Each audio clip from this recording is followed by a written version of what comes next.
नमस्कार दोस्तों। 2025 एक ऐसा साल शुरू हुआ है जहां पर मोदी जी के दुश्मन एक एक कर खत्म होते दिखाई देते हैं। आप देखिए, पूरी दुनिया में 10-15 चीजें इतनी बड़ी हो गई हैं कि हमारे दुश्मन ऐसे भाग रहे हैं जैसे चूहे डूबती हुई किश्ती में से भाग रहे हों। यानी कि जो लिब्रांडुओं की किश्ती थी, इसके अंदर ऐसे ऐसे होल्स हो गए हैं कि वो किश्ती डूबती हुई दिखाई देती है। बड़े बड़े धुरंधर दुकानें बंद कर रहे हैं और जो बड़े बड़े इनके नेता थे वो भाग रहे हैं। ये सारे वो नेता हैं जो मोदी जी के खिलाफ खड़े होते थे। कोई भी ऐसा षड्यंत्र नहीं है जो इन्होंने ना रचा हो मोदी के खिलाफ और भारत के खिलाफ। अभी तो 15-16 दिन हुए हैं 2025 के, और 15 विकेटें इनकी गिर गई हैं। यानी कि 15 दिनों में 15 विकेटें, और 365 दिन में अब ये स्पीड है गिरने की इनकी, वो और बढ़ जाएगी ट्रंप के आने के बाद। पहली विकेट किसकी? खालिस्तानियों की। अब मैं आपको 10 विकेट दिखाता हूं कौन कौन सी गिरी हैं। खालिस्तानियों की विकेट गिरने के लिए मोदी जी ने कुछ नहीं किया, एक फोटो पोस्ट कर दी पूरे सोशल मीडिया में, जहां पर इन खालिस्तानियों के जो सरबराह होते हैं या इनके प्रेमी होते हैं उनके हाथ पकड़ लिए, हाथ बांध दिए हैं, ये बोलना चाहिए हमें इस फोटो में, और हाथ रख दिया सर के ऊपर। अपना हाथ बंद रखोगे तो तुम्हारे सर के ऊपर हाथ रहेगा भी, वरना मुझे आगे बताने की जरूरत नहीं है। ये तो हो गया खालिस्तानियों का। आपने देखा उसके बाद से खालिस्तानियों का जो इनका लीडर था पन्नू पन्नू पहले खड़े होके उछल उछल के ऐसे ऐसे ऐसे करके वो स्पीच देता था। उसके बाद उसकी एक वीडियो आई, बैठा हुआ है, मूछें नीचे हैं, घबराया हुआ था और गाली गलौज करता हुआ आपको दिखाई दिया। जब उससे पूछा गया कि तुम तो बोल रहे हो खालिस्तान खालिस्तान, तुम्हारा एजेंडा क्या है? इसको गुस्सा आ गया था और इसने वहां पर मदर सिस्टर करनी शुरू कर दी थी, यानी कि एक्सपोज हो गया था। दूसरा आदमी यही खालिस्तानियों का जो बहुत ही ज्यादा इनको सपोर्ट करता था, कनाडा का prime minister Trudeau. Just in Trudeau जो था वो जस्ट आउट हो गया है, और रिजाइन करते हुए ये शक्ल देखने वाली है। रो रो कर ये रो रहा था, खालिस्तानी को बोल रहा था कि मैंने आपके लिए जो वादे किए थे वो मैं आपके पूरे नहीं कर पाया। ये मोदी पता नहीं किस मिट्टी का बना है, कुछ असर होता ही नहीं है इसके ऊपर। ये हो गया दूसरा विकेट। छोटा विकेट नहीं है दोस्तों। लिब्रांडो का ये नहीं समझ आता था कि ये प्राइम मिनिस्टर बन कैसे गया। तीसरा एक और आदमी है जिसके बारे में बात करनी बहुत जरूरी है। यह है अमेरिका का जो एम्बेसडर एरिक करसाटी। ये एंटी इंडिया एलिमेंट है डीप स्टेट का। इसे जानबूझकर बाइडेन की तरफ से भेजा गया भारत में। यहां पे जितने भी जिहादी हैं, लिब्रांडू हैं, इन सबको सपोर्ट करने के लिए। ये कभी कश्मीर के वहाँ पर जो उग्रवादी होते हैं उनके साथ खड़ा हुआ दिखाई दिया, कभी मणिपुर में, कभी साउथ में जाकर इसने भड़काने की कोशिश करी एंटी हिंदू सेंटिमेंट्स को। इसी को एंटी इंडिया मतलब कि गो आउट इंडिया इसको भेज दिया गया है, और ये परमानेंटली गया है। He is never ever going to come back into our beautiful Bharat, क्योंकि हमें अब एक मुहिम बना दी है मोदी जी ने, और हम भी साथ में जुड़ गए हैं। इस देश में जो गंदगी है उसे हम एक एक करके खत्म करेंगे, और ये काम शुरू हो गया। अब आते हैं भगवान की लीला। भगवान की भी ऐसी लीला है मोदी जी की फेवर की कि हिंडनबर्ग आपने देख लिया, उसने भी रिसर्च भी बोली थी कि हम रिसर्च कर रहे हैं और हमें पता लगा है कि जो अडानी है ये तो चोर है। और बाद में उन्होंने खुद ही एक्सेप्ट कर लिया कि भाई हमने जितनी कोशिश करी थी मोदी जी को कटघरे में खड़े करने की, अदानी का नाम खराब करने की, हमारा ही नाम खराब हो गया है। हम दुकान बंद कर कर जा रहे हैं। यानी कि एक बहुत बड़ा इंडस्ट्रियल साइज का मोटा चूहा हिंडनबर्ग ये भी भाग गया है। मोटा चूहा इसलिए बोल रहा हूं क्योंकि ये आदमी, ये कंपनी सोरोस की फंडेड, सोरोस की बनाई हुई एक फर्म थी। दुकान पहले ही भारत से बंद हो गई थी, अब दुनिया से भी बंद हो गई है, और लगता है कि मेरा भी आशीर्वाद है सोरोस के ऊपर, इस साल वो बचेगा नहीं। He is going to be eliminated. अब आते हैं ये सारे जो लोग हैं ये सपोर्ट किसको कर रहे थे? एंटी इंडिया एलिमेंट्स को। मैंने आपको पहले बोल दिया, इनका एम्बेसडर हो, ये हिंडनबर्ग हो, ये हमेशा इंडिया को कटघरे में खड़ा करने के लिए ये काम करते थे।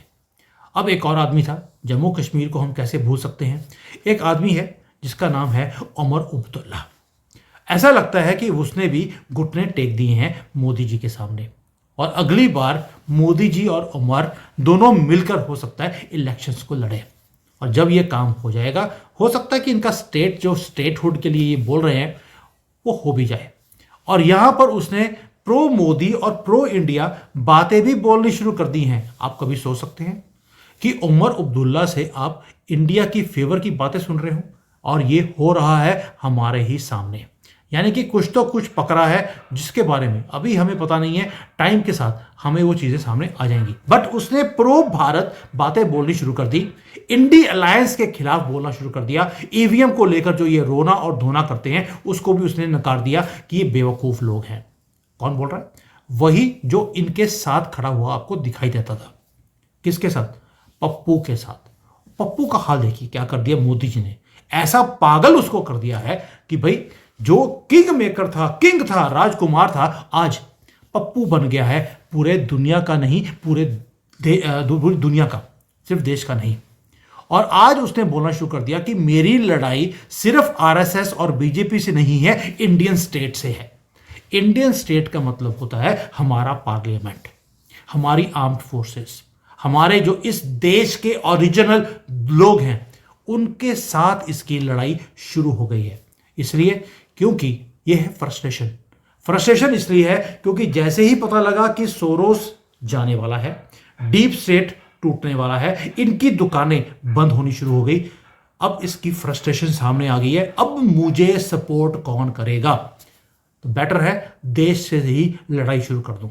उसके लिए इसको सिर्फ 2 लाख, जो इसने बोला है कि मुझे 2 लाख जिहादियों को इकट्ठा करना है और इस देश के टुकड़े करने हैं, ये उस काम पर अब लग गया है। सिर्फ फ्रस्ट्रेशन है और कुछ भी नहीं है दोस्तों। और देखिए, जब हम कहते हैं कि भगवान की पूरी कृपा है मोदी जी के ऊपर, मिडल ईस्ट में इजराइल और हमास का जो युद्ध चल रहा था उसमें सीज फायर हो चुका है। अब आप बोलेंगे यह सीज फायर का मोदी जी के साथ लेना देना क्या है? हमारा तो कोई रिश्ता नहीं है पैलेस्टीन वालों के साथ, लेकिन रिश्ता है पैसों से। अब पैसे कैसे? जब वहां पर युद्ध रुकेगा तो जो मिडल ईस्ट में शांति होगी, उससे क्रूड के जो प्राइसेस है वो कम होने शुरू हो जाएंगे, और वो हेल्प करेगा इंडियन इकोनॉमी को, क्योंकि तेल के जब रेट कम होते हैं तो तरक्की और शुरू हो जाती है, कीमतें कम होनी वो शुरू हो जाती हैं। ये भी एक कृपा है, भगवान की लीला है कि भाई आपको इस वक्त एक्स्ट्रा सपोर्ट की जरूरत है, लो तेल के रेट कम हो गए। ये हो गया जो मेजर काम जो मिडिल ईस्ट में हुआ है। आगे जाकर क्या होगा वो भी देखेंगे कि क्या रशिया यूक्रेन का वॉर भी रुकेगा। मुझे लगता है कि वो भी रुकने वाला है, जितनी मर्जी कोशिश कर ले वेस्टर्न वर्ल्ड, क्योंकि इनका डीप स्टेट ही डिसमेंटल होने वाला है, वो युद्ध भी रुक जाएगा। उसके बाद जो चीजें हैं थोड़ी सी थमनी शुरू होगी। इधर एक और काम करते हैं, इंडी अलायंस की बात हम कैसे छोड़ सकते हैं। इंडी अलायंस भी आपको टूटता हुआ दिखाई देता है। इनकी हालत ऐसी हो गई है कि कोई इनको पूछता तक नहीं है। भाई एक दूसरे को सपोर्ट कर कर खड़ा करने की कोशिश कर रहे हैं, खड़े हो नहीं पाएंगे, और एक एक करके इनकी वित्तें गिरती जा रही हैं। ये देखिए धूरत है बीच में खड़ा हुआ, आपको दिखाई देता है अरविंद केजरीवाल। उसे कोशिश करके खड़ा करने की कोशिश कर रहे हैं, क्योंकि उन्हें मालूम है कि महाकुंभ आया हुआ है, इसका विसर्जन इसके अंदर होना ही है। और असुरों का विसर्जन कैसे भारतीय लोग करते हैं आपको मालूम है, हमारे तो ग्रंथों में लिखा है कि कैसे हमारे जो भगवान होते हैं वो असुरों का नाश कैसे करते हैं। तो ये मुझे बताने की जरूरत नहीं है, क्योंकि ये असुरों का नाश हमारे ग्रंथों में जैसे भगवान करते हैं इनका भी होने वाला है। ये मेरी विश भी है, आपकी भी तमन्ना भी है, और आपने बड़ी बार अपने कमेंट्स में इस बारे में लिखा भी है। दोस्तों उसके बाद जब ये विसर्जन की बात हो ही रही है तो महाकुंभ को हम कैसे भूल सकते हैं। महाकुंभ का टाइम चल रहा है, और महाकुंभ ने सिर्फ ये नहीं है कि 45 करोड़ लोगों को वहां बुलाया है, लेकिन पूरी दुनिया में जो इसका स्केल है कि 45 करोड़ लोगों के लिए जो वहां पर अरेंजमेंट्स हैं, जो वहां पर एक सुविधाएं बनाई हुई हैं, कैसे उन्होंने इतने लोगों के लिए रहने का जगह बनाई है, खाना मिल रहा है फ्री में, वो भी या 8-10 रुपए में आपको थाली मिलती है, ये चीजें देखकर लोग पागल हो गए हैं कि यार भारत को हम क्या देखते थे, ये तो कुछ और ही निकला। तो जो ये सारी चीजें हैं, इसके कारण जो कृपा है भगवान की वो भी इनके ऊपर ऐसी हो गई है कि जो लिब्रांडुओं का एक सिस्टम था कि भारत के खिलाफ, हिंदुओं के खिलाफ जो बोलने वाले लोग थे, उन्होंने भी दुकान बंद कर दी है। मेटा ने भी बोल दिया है कि जो फैक्ट चेकिंग के नाम पर वो हिंदुओं को गाली देने वालों को तो प्रमोट करते थे, और कोई अशांति फैलाने वालों को अगर आप कुछ बोलते थे तो आपके ट्वीट्स को, आपके मैसेजेस को डिलीट कर दिया जाता था और आपके अकाउंट को बंद कर दिया जाता था। सिर्फ हमारा ये 2025 में हम इकट्ठे हुए हैं और ये चूहों की तरह भागने शुरू हो गए हैं या रोते हुए आपको दिखाई देते हैं। दोस्तों, हमने अभी जैसे योगी जी ने बोला, बटोगे तो कटोगे, एक रहोगे तो सेफ रहोगे, जैसे ही हमने इस चीज को हमने अपनाया है, आप देखिए ये सारे के सारे लोग दुकानें छोड़कर भाग रहे हैं। इंडी अलायंस टूट रहा है। कहीं आपको पप्पू पागल होता हुआ दिखाई देता है, कहीं आपको मोदी जी के साथ उमर अब्दुल्ला जो हमेशा एंटी मोदी था इकट्ठे होता हुआ दिखाई देता है, और कहीं आपको खालिस्तानी आपको दिखते हैं मोदी जी के सामने झुकते हुए। ये होता है जब सारा चीजें हो जाए और आखिर में जो इंडियन पॉलिटिक्स का हम बोलते हैं कि यार ये तो बादशाह है, किंग मेकर है, किंग ब्रेकर भी है, शरद पवार को कैसे भूल सकते हैं। उसने भी मोदी जी की फेवर में बातें करनी शुरू कर दी है। He is now becoming pro Modi, क्योंकि उन्होंने रियलाइज कर लिया कि इंडी अलायंस अब इंडिया की फेवर की बात नहीं करता है, वो तो इंडियन स्टेट के ही खिलाफ हो गया है। और उसे भी पता लग गया कि सोरोस अब इन लोगों को और सपोर्ट नहीं कर सकता है, दुकान मेरी भी खत्म हो जाएगी, मेरा नाम खत्म हो जाएगा, अच्छा है मोदी जी के साथ हाथ जोड़ लो। शरद पवार तो एक तरफ है, उद्धव ठाकरे वो भी अब मोदी जी की टीम के अंदर मिक्स होने को तैयार है। मैंने तो एक बार वीडियो बनाया था कि लगता है कि राहुल गांधी भी बोलेगा ओ भैया बाकी सारे चले गए, मुझे भी अब बीजेपी में ही रख लीजिए। ये तो हालत हो गई है पूरे हमारे दुश्मनों की।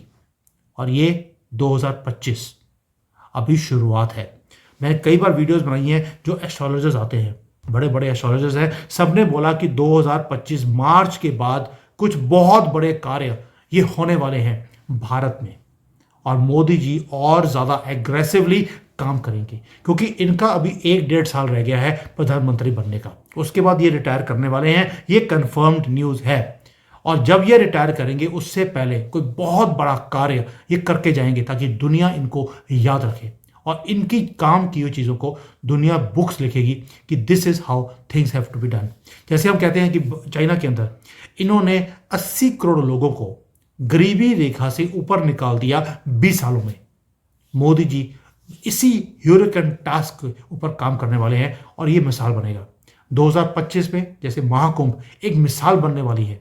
और हमने भी क्या किया, भी बेदर्दी भी इतनी है मोदी जी के अंदर।